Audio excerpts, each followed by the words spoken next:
খেলাধুলায় বারে বল, মাদক ছেড়ে খেলতে চল, মাদককে না বলুন, এই প্রতিবাদ্য নিয়ে যশোরে মাদক বিরোধী ফুটবল টুর্নামেন্টের ফাইনাল খেলা অনুষ্ঠিত হয়েছে।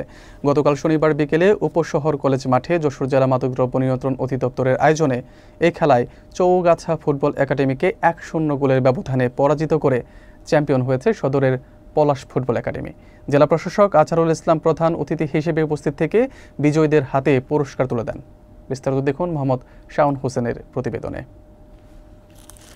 খেলাধুলায় বারে বল, মাদক ছেড়ে খেলতে চল, মাদককে না বলুন, এই স্লোগানকে সামনে রেখে যশোর জেলা মাদকদ্রব্য নিয়ন্ত্রণ অধিদপ্তরের উদ্যোগে মাদক বিরোধী ফুটবল টুর্নামেন্টের ফাইনাল খেলা শনিবার বিকেলে উপশহর কলেজ মাঠে অনুষ্ঠিত হয়েছে। ফাইনালে মুখোমুখি হয়েছিল চৌগাছা ফুটবল একাডেমি এবং সদরের পলাশ ফুটবল একাডেমি। তীব্র প্রতিদ্বন্দ্বিতাপূর্ণ এই খেলায় পলাশ ফুটবল একাডেমি 1-0 গোলের ব্যবধানে চৌগাছা ফুটবল একাডেমিকে হারিয়ে চ্যাম্পিয়ন হওয়ার গৌরব অর্জন করে।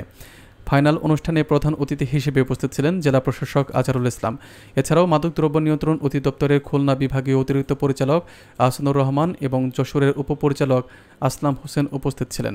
খেলা শেষে অতিরিক্ত পরিচালক আহসানুর রহমান খেলোয়াড় ও দর্শকদের নিয়ে মাদক বিরোধী শপথ বাক্য পাঠ করান। পরে বিজয়ী ও বিজিত দলের খেলোয়াড়দের হাতে অতিথিরা পুরস্কার তুলে দেন। সমাজকে মাদকের হাত থেকে ফিরে আনার জন্য আমাদের এই মাদক বিরোধী ফুটবল খেলা অনুষ্ঠিত হয়েছিল আরো দুটো উপজেলাতে। আজকে ছিল সেই ফাইনাল খেলা। আপনারা সহযোগিতা করেছেন, যারা দর্শক ছিলেন তাদেরকে অসংখ্য ধন্যবাদ। আমরা এই ধরনের খেলা সামনে আরো আয়োজন করব, যাতে আমাদের প্রজন্ম, আমাদের যে তরুণ প্রজন্ম, তাদেরকে মাদকের ছোবল থেকে তাদের জীবন রক্ষা করতে পারে। মাঠে ফুটবল সহ অন্যান্য খেলার মাধ্যমে মাদক থেকে দূরে সরে আসতে পারে।